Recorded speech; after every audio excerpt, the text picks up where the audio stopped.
Добар ден. Задоволство ми е и денеска да ве поздравам на почетокот од вашата здрава навика Фактор здравје. Зборувајќи за здравите навики и сето она што е ваше секојдневие, се надевам дека ве наоѓам во пријатно опкружување и дека вашата здравствена состојба и тоа како е на високо ниво. Доколку не е така, денеска преку темата ќе ви овозможиме да се случи тоа, за да ви ги објасниме аспектите и деталите од она што следува во продолжение. Еве го представувањето на гостинката и темата за денеска.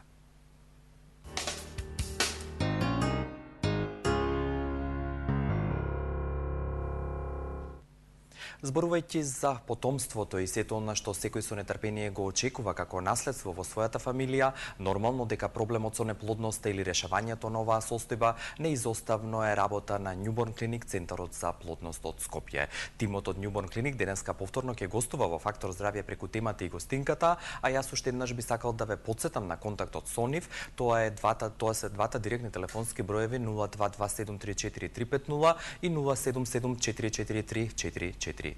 Денеска во Фактор здравје повторно ќе се навратиме на инвитро оплодувањето или биолошки потпомогнатото оплодување преку темата насловена компликации по инвитро оплодување. Од тимот на Newborn Clinic денеска задоволство ми е повторно да ја поздравам и да ви ја представам доктор Татјана Гуржанова, специјалист гинеколог акушер и воедно IVF специјалист. Добар ден, доктор Гуржанова, и добро дојдовте повторно. Како сте? Добар ден и добро ве најдов. Благодарам што во името на гледачите и моje лично име денеска повторно ќе отвориме тема и аспект од инвитро оплодувањето. Предлагам да ги видиме блокот реклами, а потоа да ви ги представиме деталите од темата во која што и вие сте добродојдени преку ваши јавувања да учествувате и активно да поставите прашање.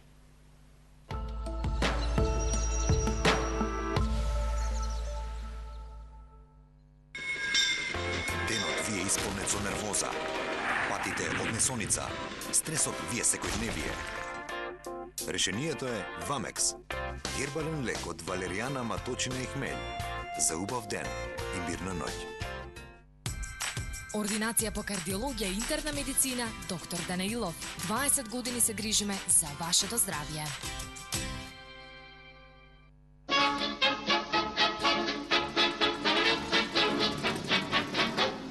Stalo sa vám niečo? Немаже. To pravé mazanie je konopné mazanie. Против болки во зглобовите и мускулите. Креми за ладење, опуштање и загревање. Побарајте ги во вашата аптека. Центар за плодност, Newborn Clinic, булевар Борис Трајковски, 44, на патот кон населба Драчево. Закажете термин на 2734-350. Newborn Clinic, каде што ние создаваме живот.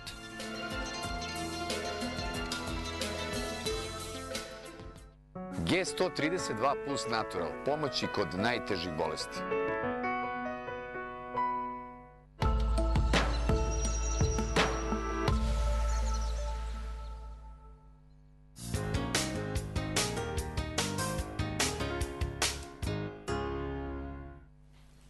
Веднаш на почетокот ги отвораме двете телефонски линии за ваши јавувања 6091-924 и 6091-925.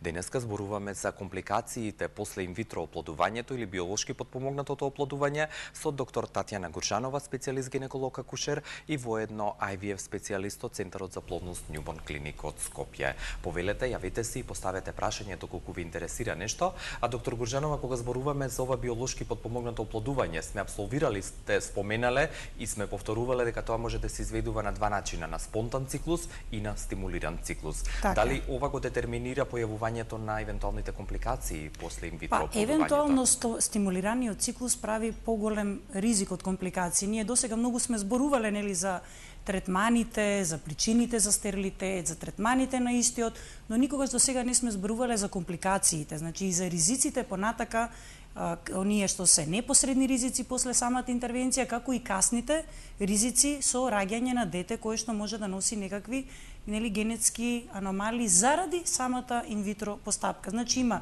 од краткотрајни до долгорочни. Многу од тие компликации немаме ни доволно време за да испитаме, односно од кога се применува инвитрото во светот, за да се види на долги стази, за да се направи вистинска статистика каков е генетскиот импринтинг понатака, значи кај тие деца што се родени после такви процедури. И затоа баш сакав ова емисија да збориме за сите видови на компликации, затоа што пациентот мора да биде едуциран и да се носи со ризикот од компликациите. Не дека се многу, не дека се чести, но и не дека секој инвитро, нели, по автоматизам предизвикува компликации. Мал е процентот на компликации, но сепак го постојат, сигурно. Она што го кажавте и што е детерминирано и докажано дека стимулираните инвитро оплодување или онаму каде што давате терапија за да се подготви жената или женскиот партнер носат поголем ризик во однос на спонтаните. Дали тоа го детерминира хемијата, односно медикаментите пред се кои што се даваат? Дефинитивно медикаментите и дефинитивно предизвикувањето на високите хормонски нивоа во крвта кај жената прави да таа жена биде по-склона кон компликации, значи. Најразноразни се, значи од првите оние безазлени компликации од самата хормонска терапија, како надуеност, гадење, повраќање, вртоглавица, па се до компликации од хормонската терапија како тромбоемболизам, значи како тромбоемболија, која што сепак мораме да кажеме дека редовно многу ретко се случува. Зашто редовно се контролира? Да, се контролира и сите тие компликации треба и лекарите и пациентите да се максимално свесни и отворени према компликации, да се објасни дека можат да настанат, значи да не ги негираат ниту лекарите, ниту медицинскиот персонал, за да може навремено да се реагира и да се превенира понатамошна компликација, значи ризикот понатамошна поголема компликација од истите. Па понатака се до после да речеме самата интервенција, например кога се прави инвитро пункцијата на јајните, значи на јајникот и собирањето на јајните клетки прави ризики од инфекција, од крварење, од повреда на соседни органи. Потоа самата хормонска терапија и изголемување на јајниците може да доведе до торзија на самите јајници. Значи бројни се тие компликации и е во ред нели поединечно да ги споменеме сите што може да се очекуваат до нели најголемата компликација што стварно може да биде ризична и по животот на пациентката, односно жената, тоа е хиперстимулацијскиот синдром, односно тешкиот стадиум на хиперстимулацијски синдром. Значи би било во ред да се издвои време и да се објаснат поединечно секоја од тие компликации. Сигурно. Ќе зборуваме само малку позасно, претходно само дали има детектирано или одредено која е најризична група на пациентки пред се, односно жени кои што се стимулирани за инвитро оплодување, за да понатаму предизвикаат или да се појават одредени компликации. Значи вака, прво паровите што доаѓаат за одреден третман на инфертилитет, сепак се во релативно млада возраст. Значи, сепак се тоа здрави луѓе. И ние инвитро правиме на здрави луѓе. Значи, ние како клиника предпочитаме да имаме пар кој што е во релативно општо добро здравје. Или да го подготвите ако веќе не е. Или ако не е така, да се подготви да биде, значи, во релативно добро здравје. Најголема и најризична група се многу младите пациентки со полицистични јајници. Како што кажав, тоа е ризикот од хиперстимулацијски синдром, односно ризикот од тежок стадиум на хиперстимулацијски синдром. Затоа што тоа е состојба која што е ризична по животот на пациентката. Значи, кај овие пациентки со посебно внимание им се приоѓа, со посебни протоколи се приоѓа за да не дојде и ако дојде до хиперстимулација да биде барем најмногу до среден стадиум, да не биде до тежок стадиум на хиперстимулација, каде што веќе се бориме за животот на самата пациентка. Оно што сакам уште еднаш да го потсетам е фактот дека Центарот за плодност Њуборн клиник од Скопје се наоѓа на булеварот Борис Трајковски број 44 во Скопје, така што доколку имате интерес и желба, повелете, посетете ги, а истото можете да го направите и по електронски пат на глобалната мрежа www.newbornclinic.mk, каде што покрај новите информации и сето она што е актуелно во Њуборн клиник, можете да закажете термин да се советувате и поставите прашање, а тоа можете и вербално да го направите на двата директни телефонски броеви 077-443-443 и 022-734-350. Доктор Татјана Гуржанова, специјалист гинеколог акушер и воедно IVF специјалист од Њуборн клиник, денеска гостува во Фактор здравје и зборуваме за компликациите предизвикани од инвитро оплодување. Повелете ги, имате и вие телефонските контакти за да се јавите и поставите прашање, а зборувајќи за ризиците, рековте дека поединечно би сакале да осврнете или обрнете особено внимание, она што првенствено го кажавте кажавте се хиперстимулирачкиот Па јас би почнала синдром да или кажеме од полесните, односно да знаеме на пример или пациентите, поедноставните компликации. Да, поедноставните компликации, да знаат со што се соочени доколку се оствари бременост после инвитро постапка. Значи кажавме за хормоналниот дисбаланс кој што доведува до секакви компликации во организмот, од типот од најобичните гадење, повраќање, вртоглавици, омалаксаност, подуеност, нервоза, потоа поврзани на пример со болки во градите или пак со жешки бранови, посебно кога се стимулира пациентка со кломифен, може и такви да се појават, како дури менопаузални, вакво симптоми и бранови. Заради овие пореметени високи хормонски нивоа, еден хормонски дисбаланс ние правиме кога ја хиперстимулираме пациентката за да добиеме повеќе јајни клетки, до поголем процент на екстраутерини, односно вон матерична бременост. Заради тоа што заради ова пореметенување во нивото на хормоните доваѓа до пореметен мотилитет на тубите и многу почесто знае ембрионот место да се вгнезди во матката, да се вгнезди во самата туба. Исто така се многу почести и спонтаните абортуси после вакви процедури, после биопотпомогната постапка, односно инвитро постапка, и многу често, дури кај 80% од пациентките доваѓаат до субхорионски хематоми, односно до крварења во раната бременост, што таа бременост не значи дека е изгубена, туку крварење во раната бременост и изискува посебна терапија за да може таа бременост да се одржи. Тоа се раните, првите компликации, ние првите ги спомнавме веднаш после пункцијата, кога може да има крварење од местото на убодот, Тоа е нешто што се санира, со еден мал притисок или евентуално да треба да се стави сутура, да речеме. Другото нешто што се појавува како компликација веднаш после самата пункција е инфекција.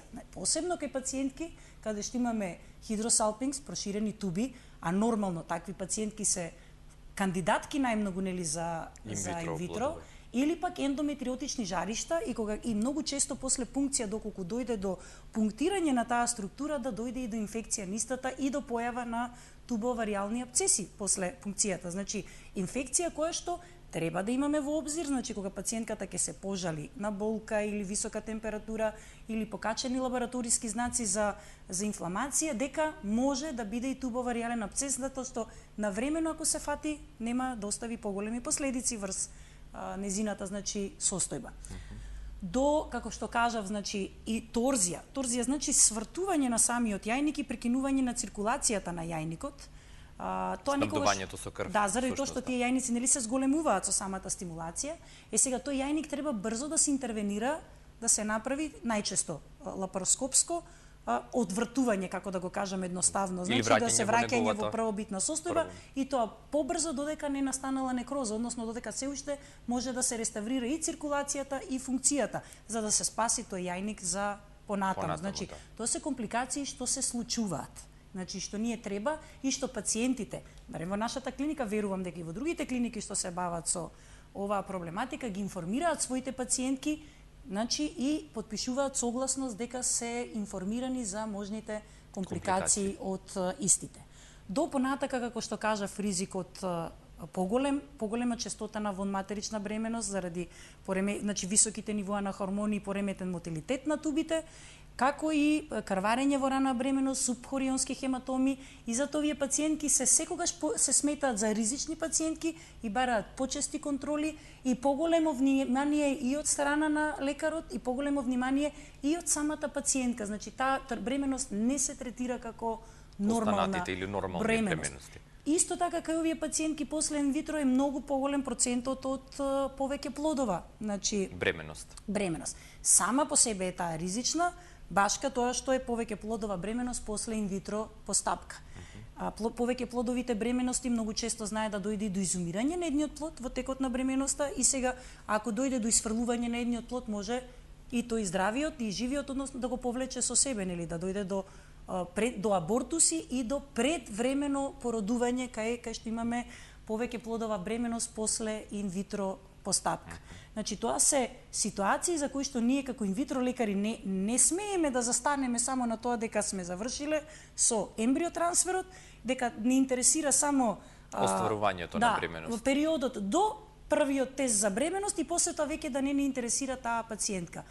Тие пациенти мора да продолжат, да одат кај својот лекар кај кој што го направил инвитрото, затоа што сепак лекарите што се бават со инвитро се повеќе спремни и за компликациите што настануваат од истото. Значи, покрај посетата на својот гинеколог е потребно да ги посетуваат и лекарите каде што го правил инвитрото доколку настанала бременост, за да што тој лекар знае какви компликации може да се случат. Исто, и самата бременост прави ризик, како и високите хормони прават ризик од тромбоемболија, односно пулмонална емболија, која што исто така може, ако навремена не е воочена и не е започнато со терапија со хепаринска терапија антикоагулациона, може да доведе и до смрт заради масивната пулмонална емболија што може да настане кај ваква пациентка, посебно кај пациенти што се гојазни, со обезни, со висок body mass index, или пациенти каде што имаме ризик од тромбоемболија, од ризик од тромбофилии, така да затоа пациентите треба да бидат детално и добро спремени пред да се почне со било каква постапка за лекување на стерилитет. Значи, не е добар ден, доваѓам и од утре почнуваме со третман. Навистина треба подолго време да се обрати внимание на тој пар пред да се почне со било каков третман на стерилитет. И само кратко, бидејќи зборувавме опсежно во овој дел за раните компликации после инвитро оплодување, дали доколку се појават тие веднаш во од на некој начин ги решавате?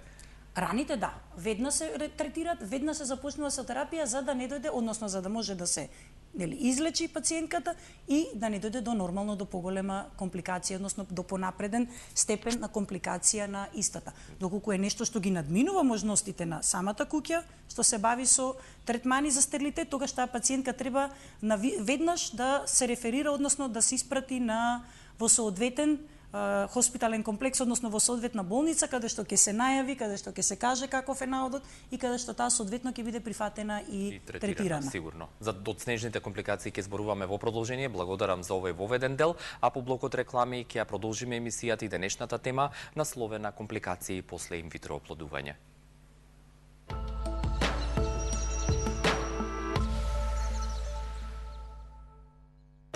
Другари, ево стиго е G-Kids. Препарат садржи 7 активnih prirodnih sastojaka koji udruženi štite imunni sistem. Ćao gejmeri, evo za vas sam doneo jedan specijalni G-Kids, može? Ne sadrži šećer, rastvara se u vodi, kurkuma mu daje narandžastu boju, a prirodnim putem se došlo do arome breska. Nije šala, nije vic, stigao je G-Kids. Ординација по кардиологија и интерна медицина, доктор Данаилов.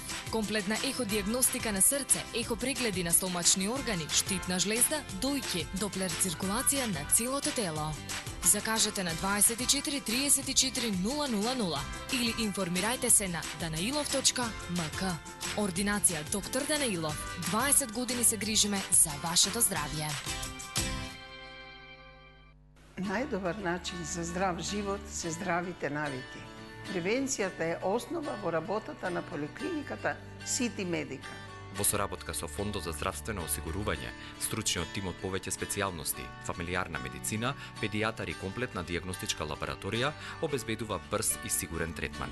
Закажете термин на 3055333. Поликлиниката Сити Медика е патека по која се движи вашето здравје.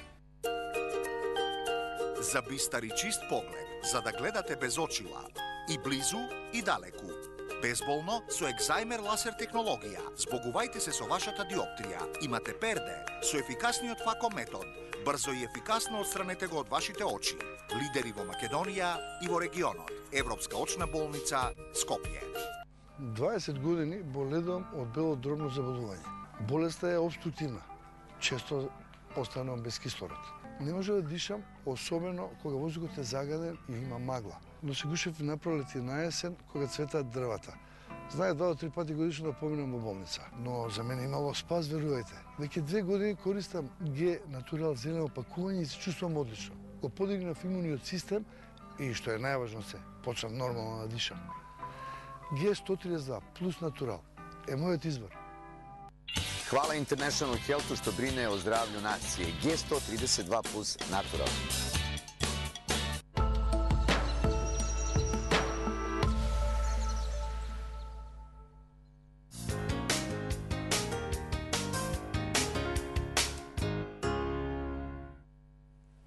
Ја продолжуваме денешната емисија од Фактор здравје со доктор Татјана Гуржанова, специјалист гинеколог акушер и воедно IVF специјалист од Центарот за плодност Њуборн клиника од Скопје. Ве потсетувам дека на 6091-925 и 6091-924 и натаму сте добродојдени да поставите прашање или доколку имате некоја нејаснотија од областа на гинекологијата и акушерството, не само во областа или она што е денеска тема во Фактор здравје, слободно да се јавите и да добиете одговор на вашето прашање. Во контекст на Њуборн клинику, уште еднаш сакам да ве потсетам дека наједноставно и најбрзо е да ги контактирате на 02-2734-350 и 077-443-443. Освен на приватна основа, услугите на овој Центар за плодност можете да ги користите и преку искористувањето на ваучерите од Фондот за здравствено осигурување на Република Македонија во контекст на остварување на биолошки потпомогнатото оплодување или инвитро фертилизација. Доктор Гуржанова, ги кажавме и објаснивме за аспектите на оние краткотрајни или краткорочни компликации што се јавуваат веднаш по инвитро оплодувањето, што се случува на долг рок или кога веќе има констатирана бременост, гестацијските недели течат, кои се најчестите и од теоретски и од практичен аспект компликации со кои што се судирате вие и пациентите кои што ги фертилизирате? Да, најчесто, како што кажав, повеќе плодовата бременост доведува до предвремено раѓање, потоа плацентацијата, односно самата, пошто тоа е сепак, да речеме, не вештачка работа, туку сепак ние се плеткаме во природните односи, природните процеси, значи многу често доаѓа до недобра плацентација на самата бременост, формирање на постелката, не во смисла дека постелката не е добра и не ја врши својата функција, туку кога имаме недобра плацентација, тогаш имаме ризик поголем од одредени заболувања во самата бременост, како што е преекламсија и екламсија. Значи, покачен притисок со сите ризици што ги носи самата бременост и сама по себе исто така ако не се открие на време е ризик по животот на пациентката. Затоа и таа пациентка се повеќе се внимава на тоа да почесто значи се прават контроли биохемиски и мерење на крвен притисок и уринарни наоди во прилог на тоа навремено да се открие, нели, преекламсијата, за да може да се даде терапија на време, да се доведе до некоја гестацијска старост кога бебето е веќе зрело за надворешен свет и исто така самата пациентка да не се доведе од ризик понатака од други последици од преекламсијата или од екламсијата. Кај овие пациентки исто така забележано поголем процент на гестацијски дијабет, значи кај бременост после инвитро постапка. Дали заради тоа што предходната состојба на пациентката довела до стерилитет и тоа било причина за гестацијскиот дијабет или самата инвитро постапка доведува до зголемен процент на гестацијски дијабет, не можеме да кажеме. Се уште само е забележан зголемен процент на гестацијски дијабет кај пациентки што оствариле бременост после инвитро постапка. Она што би сакала да го нагласам и што сега се нагласува веќе на светско ниво е генетиката на плодот кај значи кај бебиња добиени после инвитро постапка. Значи кај нив е многу битен првиот и раниот скрининг. Кај сите пациентки кои што се останати трудни после инвитро, кажуваме дека е неопходен, дури советуваме и неинвазивен метод, значи за испитување од крв на мајката да се види дали случајно плодот носи некаква си аномалија, нумеричка аномалија врзана за хромозомите, тоест бројот на хромозомите, така наречени анеуплоиди и веќе популарни меѓу народот ги знаат и Даунов, Тарнеров, Едвардсов синдром и други, значи нумерички аномалии за други хромозоми врзани. Значи ние советуваме да прават и неинвазивен тест од крв, затоа што знаеме дека се уште не е тоа на позитивна листа, дека тоа приватно го плаќаат пациентите, но повеќе сигурност дава веќе од 10-та недела дали тој плод е здрав, односно дали нема никаква хромозомска анеуплоидија. И сигурно тоа не е по протокол како задолжително, туку препорака е да се прави кај овие пациентки. Да, задолжително е станат првиот скрининг за анеуплоиди, тоа е од 11 до 13 недела, кога Значи тоа е задолжителен кај секоја пациентка, кај овие се нагласува да го направат, но ова е наша сугестија затоа што дава малце поголема точност, значи дава малце поголема сигурност отколку што е комбинираниот тест што се прави за ран скрининг на неуплоиди од 11 до 13 недела. Значи ние на нашите пациентки советуваме да го направат и неинвазивниот крвен тест, за да бидат сигурни затоа што бременности добиени после инвитро има поголем процент на аберации, нумерички, хромозомски нумерички аберации. И треба да сме по-отворени за тоа на време да се открие, за евентуално ако се работи за некаков потежок синдром што не е компатибилен со живот или не е компатибилен со квалитетен живот, на време да се терминира без да остави поголеми последици не само врз физичкото, туку и врз психичкото здравје на тој пар, односно на таа жена. Затоа и го нагласувам овој тест. Момент или тест. И момент. Да. Заради тоа што кога ние добиваме многу јајни клетки кои што ги оплодуваме со сперматозоиди, ние имаме и доста проблеми во дисјункцијата, значи во мејотскиот процес. Да не ги оптоварувам со термини самите гледачи, значи заради тој процес и заради тоа што имаме поголем број на ембриони, имаме и поголем процент да имаме такви пореметувања, односно хромозомски нумерички аберации. Исто така, дали заради самата инвитро постапка, или заради тоа што или заради медиумите, или заради инкубаторите, затоа што сепак е тој ембрион кој што расте во првите 3 или 5 дена надвор од неговата природна средина. И затоа што ние навистина не можеме 100% да знаеме какви треба да бидат условите на тој ембрион за да биде здрав и за да биде се врати назад и тоа истиот да се имплантира во здрава бременост и здраво дете после тоа. Значи многу работи и на нас лекарите, односно медицина, репродуктивната медицина не ни е јасно. Да, и заради сето тоа постојат така наречени одредени синдроми кои што се врзани епигенетски, односно врзани не за во пореметување на самиот ген, туку во експресијата на тој ген понатака на тоа дете кога ќе се роди. Има и некои така наречени генетски импринтинг врзани синдроми кај деца со после инвитро постапки. Тие се гледаат и на самото раѓање, значи дали има такво нешто, дури веќе има синдроми кои што се објаснети, кои што се докажани дека се врзани, дека се повеќе врзани со такви генетски импринтинг настанати синдроми, кои што не би навлагала премногу во тоа, значи сепак и тоа треба да го имаме во обзир. Таа бременост не сме и не треба да се остави ниту после породувањето, ако нешто се појави, треба да бидеме дел од тимот што ќе се бави со понатака со тоа дете. И оно што сакам да го забележам е дека кога зборувате за гените или наследството од нашите предци, тука нормално дека и вие како лекари не може да интервенирате во смисла дека тоа е детерминирано како такво. Апсолутно не можеме се уште не. Затоа нагласувам дека се уште не. Веќе медицината оди во тој правец да може генски да се влие. Значи веќе оди на тоа да мислам дека веќе прочитав скоро дека е родено дете каде што генетски се интервенирало за да се прескокне ген за одредена болест. Сакам друго да кажам исто така кај овие деца, посебно кај стерилитет врзан за машки фактор, посебно за потежок машки фактор. Ние со поновите методи, икси методата, фактички го пренесуваме машкиот стерилитет на машкото дете понатака на новите генерации. Ние ја произведуваме понатака машката машката неплодност.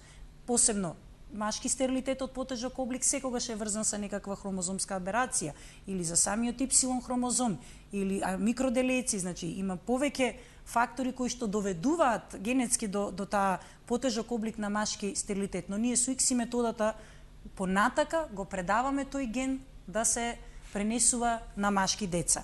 А инаку природата нашла начин како тоа да го спречи понатака да се пренесе, односно ДНК-та да не дозволи да се, ако е ген кој што носи таков проблем, нели, со тоа што самиот машки вакво партнере има тежок инфертилитет, не дозволува понатака самата ДНК тој ген да се пренесе со тоа што предизвикува инфертилитет.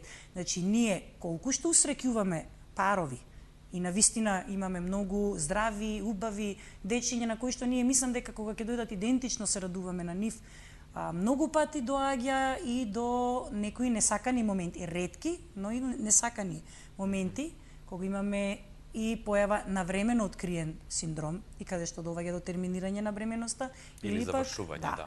Така да треба да бидеме многу реални до каде сме, колку можеме и во кој правец треба да се движи медицината за да ги надмине овие проблеми.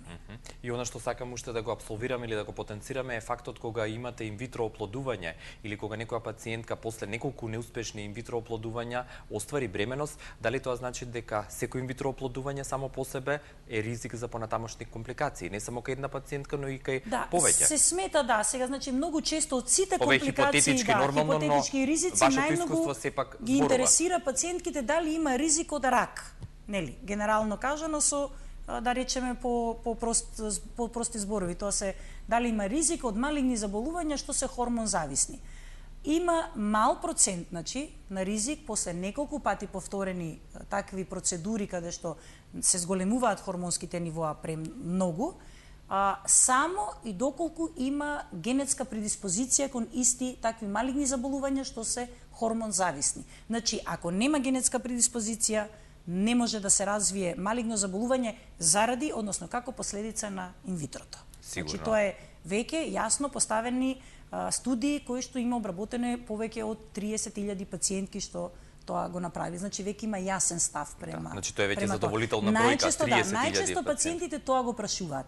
Но има работи кои што овие сега ги збориме во емисија што немаме доволно време да им ги објасниме на пациентите, посебно колку генетиката и хромозомопатиите. Многу често таа генетика, дали врзани за генетски импринтинг, дали врзани за самата мејоза, дали за епигенетски фактор, значи генетска експресија, не доаѓа до имплантација на ембрионот, заради тоа што утерусот, тоест матката, препознава дека тој ембрион носи ген што не треба понатака да се развие во плод и не треба да се пренесе и не дозволува точно така, природно го елиминира. Затоа имаме и неуспешни инвитро каде што све технички е совршено или инвитро кој што ќе има имплантација и после тоа доаѓа до спонтан абортус. Сигурно. Ви благодарам за присуството и за можеби не толку убавата тема за која што денеска зборувавме, но сепак рековте. Но мислам дека е многу потребна да се зборува и не смееме да ставаме под тепих. Сигурно. Вие како IVF специјалисти работата на репродуктивната медицина и тоа како оди со забрзани чекори и токму ова е нешто што ново го донесовте во Фактор здравје. Посакуваме што помалку да има компликации, но сепак како што рековте убаво е да не се става тоа под тепих, туку да се отвори и да им се предочи пред се на пациентките и нивните партнери. Многу ви благодарам. Благодарам и на вас. Ми беше задоволство доктор Татјана Гуржанова, специјалист гинеколог акушер и воедно IVF специјалист од Центарот за плодност Newborn Clinic од Скопје, денеска гостуваше во Фактор здравје. Доколку сакате лично да контактирате со она и незиниот тим, повелете на 02-2734-350 и 077-443-443. Булевар Борис Трајковски, број 44, адресата на овој Центар за плодност, со кој што повторно ќе се дружиме во Фактор здравје. За понатамошни информации и контакт со вас, повторно ве поканувам утре овде во исто време и на исто место. До тогаш пријатно.